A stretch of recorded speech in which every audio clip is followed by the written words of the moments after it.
Halo, oke, assalamualaikum warahmatullahi wabarakatuh. Ya, teman-teman, kemarin kita sudah belajar tentang sistem hidrolik itu seperti apa. Nah, hari ini kita akan membahas tentang komponen hidroliknya ya. Jadi kemarin kita ada beberapa komponen hidrolik, nanti kita akan bahas lebih detail di sini. Ya. Oke, selanjutnya tujuannya adalah dapat menggunakan komponen hidrolik. Nanti komponennya apa saja, masuk dapat menggunakan fungsi dari masing-masing komponen hidrolik ya. Jadi nanti kemarin ada unit tenaga, unit apa lagi teman-teman, unit pengatur atau kontrol, lalu ada unit terakhir adalah aktuator ya.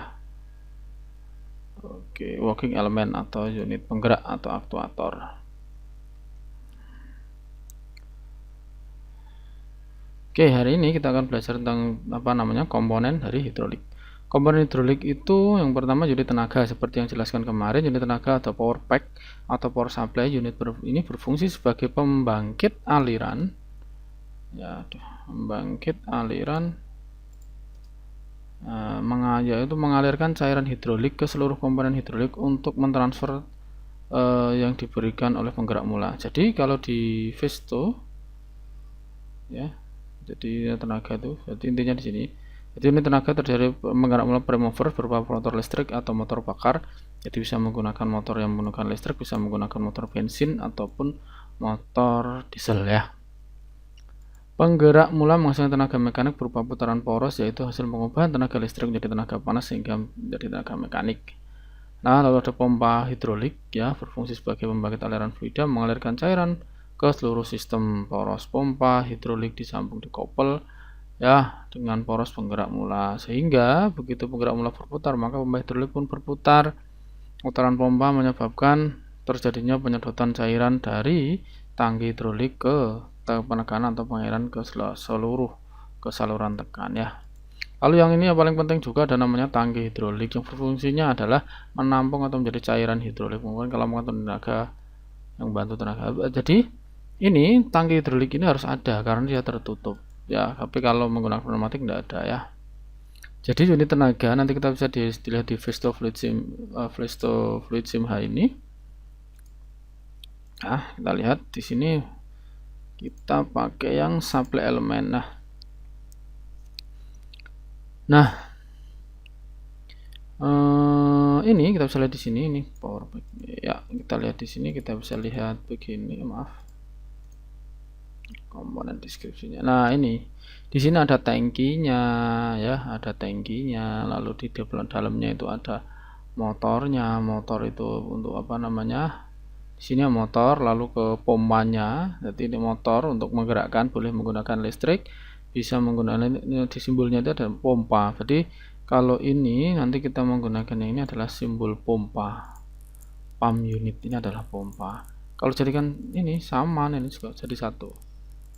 Ini pompa ya, pompa bukan motor tapi ya pompa. Jadi bisa, tapi rata-rata kebanyakan pompa itu bisa digerakkan menggunakan tangan juga boleh kalau kuat ya, tapi biasanya menggunakan motor karena butuh yang stabil tekanannya ya.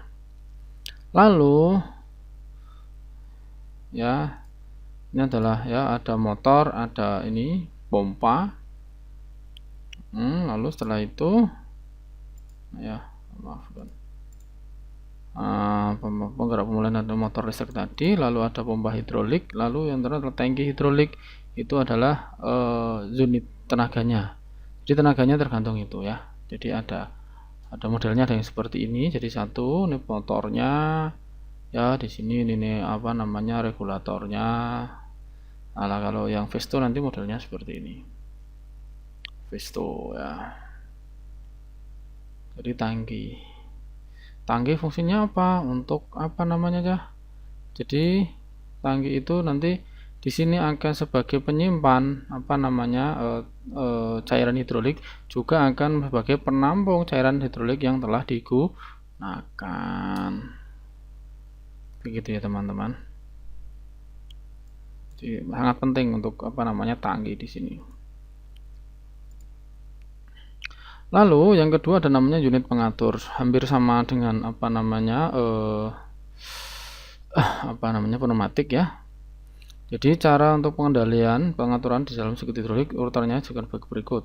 Pertama adalah sinyal. Sinyal masukkan input elemen mendapatkan energi langsung dari pembangkit fluida hidrolik, kemudian ditemukan pemroses sinyal. Isyarat pemroses sinyal di elemen merupakan decimal masukan logik diteruskan ke final control elemen. Sinyal pengendali atau final control elemen akan mengarahkan output, yaitu arahkan gerakan motor elemen. Jadi bisa seperti pneumatik murni itu loh ya. Jadi nanti kayak gini. Ini sebagai inputan. Nah, ini sebagai inputan, atau kita coba buat sendiri ya. Oke, kita buat sendiri aja, coba ini. Nah, ini sebagai mekaniknya, kita mau menggunakan push button hidrolik, itu menggunakan ini, baliknya kita pakai spring. Itu juga sama dengan pneumatik. Bedanya di sini, ini adalah PAT sama ya, tapi sini 1 2 3 1 2 3 gitu ya. Tapi boleh menggunakan ini ya, atau PAT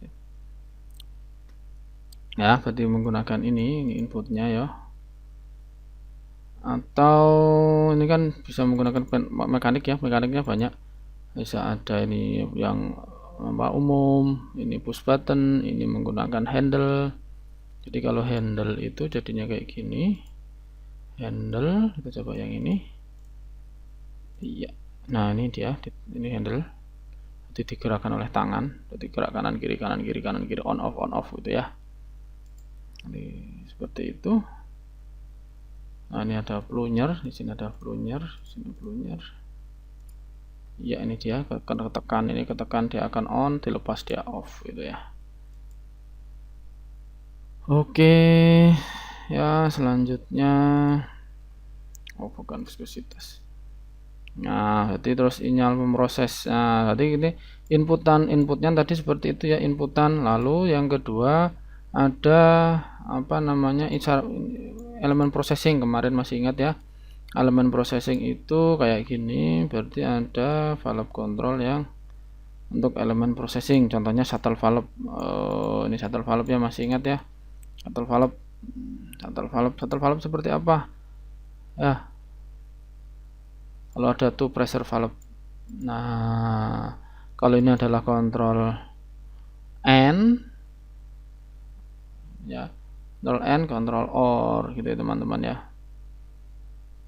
Nah, ini N, ini OR ya. Kalau N, kalau ini N OR gitu ya. Jangan lupa ini N dan OR ya.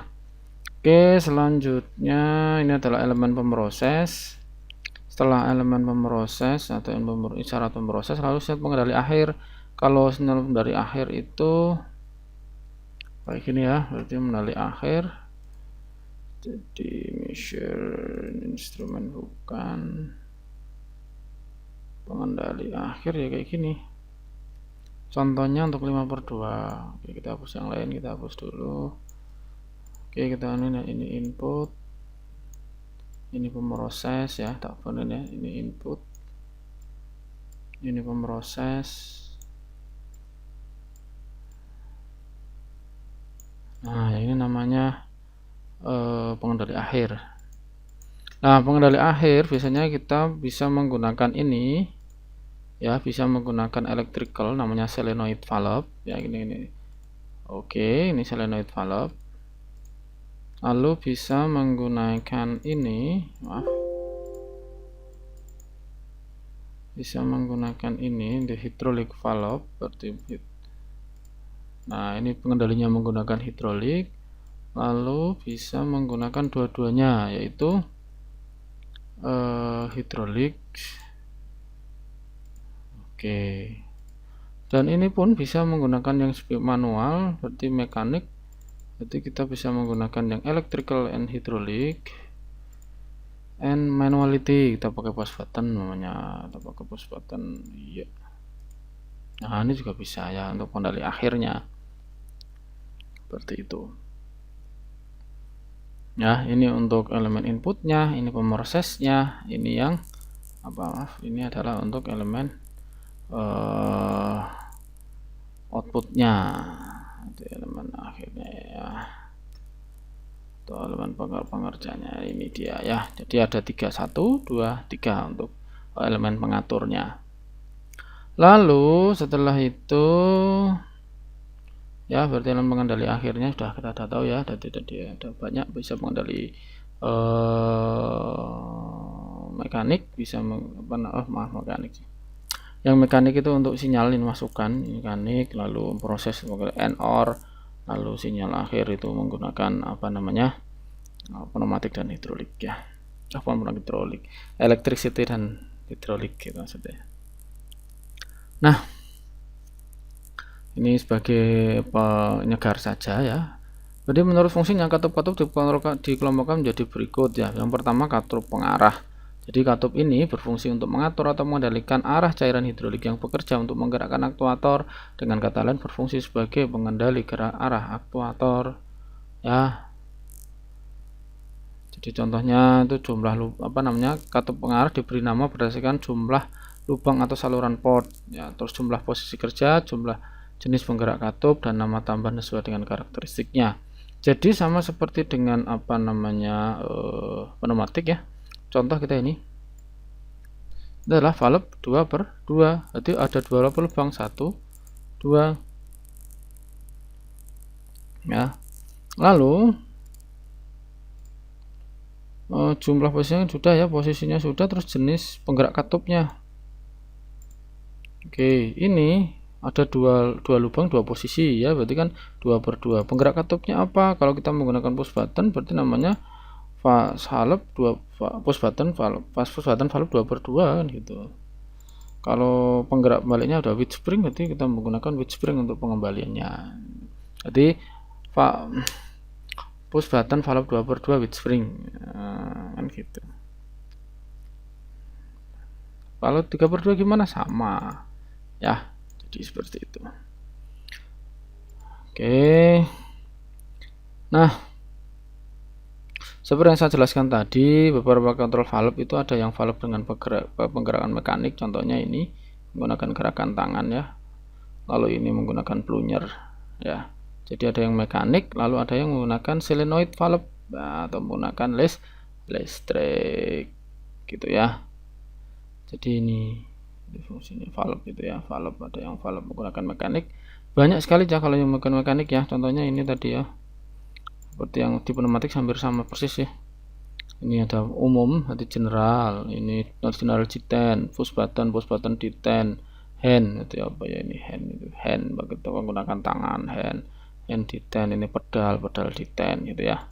Lalu mekaniknya plunyer, ini roller ya, sama ini apa, optik, ini proximity gitu ya. Oke, selanjutnya kita lihat di sini ya. Oke, nah lalu ada yang menggunakan solenoid valve, sama dengan pneumatik ya, solenoid valve. Nah, kita tahu sudah namanya valve katup pengarah, berarti katup itu katup pengarah. Dia berfungsi untuk mengarahkan kanan kiri, maju mundur gitu ya. Lalu ada namanya katup pengatur tekanan ya. Dia di sini katup, tapi fungsinya untuk apa? Untuk mengatur tekanan. Ya, contohnya ada beberapa jenisnya. Pressure relief valve, katup ini fungsi membatasi tekanan kerja maksimum pada sistem pengaman. Berarti fungsinya apa? Untuk mengaman. Berarti kadang-kadang kan ada beberapa sistem hidrolik maksimalnya berapa? Umpamanya 1500 berapa ya? 1500 Newton berarti berapa ya berarti? Ada berapa bar itu kan, nanti pokoknya 500 bar, maka dia maksimal 500 bar. Apabila tekanan jadi apabila terjadi tekanan lebih, maka katup akan terbuka, katup outlet akan terbuka, dan tekanan fluida akan membuang ke tangki gitu ya. Jadi kalau ada berlebih akan dibuang ke tangki. Jadi tekanan fluida akan mengalir sistem tetap aman. Katup ini juga berfungsi sebagai second valve, itu apabila dihubungkan dengan aktuator lain. Bila saluran pada aktuator pertama telah mencapai tekanan penuh, maka katup yang lain akan membuka saluran ke aktuator yang lain itu. Ya, seperti itu. Lalu ada pressure regulator. Jadi ini pengurangan. Pressure regulator itu untuk mengurangi tekanan input atau tekanan kerja menjadi tekanan tertentu. Hal ini digunakan apabila satu sistem terdapat perbedaan kebutuhan tekanan aktuatornya. Jadi kadang-kadang kan beberapa aktuator ya, dan ini salah satunya untuk pengurangan tekanannya. Ini gambarnya ya, sama ini simbolnya. Lalu pengontrol aliran, jadi ada katup one way flow control ya. One way flow control berfungsi untuk mengendalikan aliran cairan hidrolik. Kali ini seperti biasalah untuk mengatur kecepatannya. Oke, lalu yang terakhir ini ada working element atau elemen aktuator ya. Oke, unit penggerak hidrolik berfungsi untuk mengubah tenaga fluida atau tekanan transfer oleh fluida menjadi tenaga mekanik berupa gerakan lurus atau gerakan putar.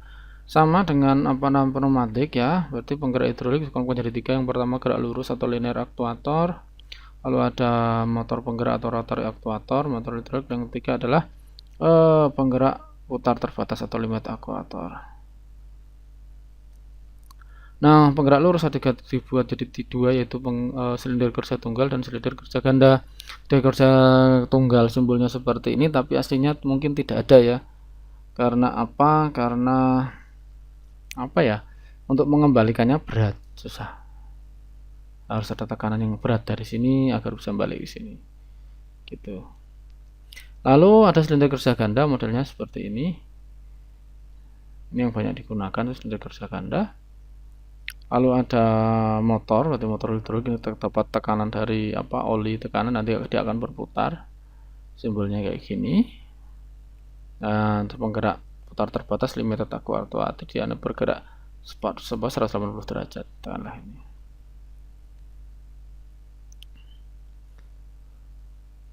Nah, kita paham ya, berarti komponennya hampir sama dengan pneumatik, bedanya sedikit saja ya. Nah, untuk tugasnya silahkan buat rangkaian dengan menggunakan unit tenaga, unit kontrol, dan unit aktuator dengan menggunakan Festo Fluid Sim. Oke. Boleh ya, coba nanti dikirim, jadi hasilnya nanti aplikasi ya yang dikirim ke Sunan. Oke, demikian, terima kasih teman-teman, mohon maaf bila ada kesalahan. Assalamualaikum warahmatullahi wabarakatuh.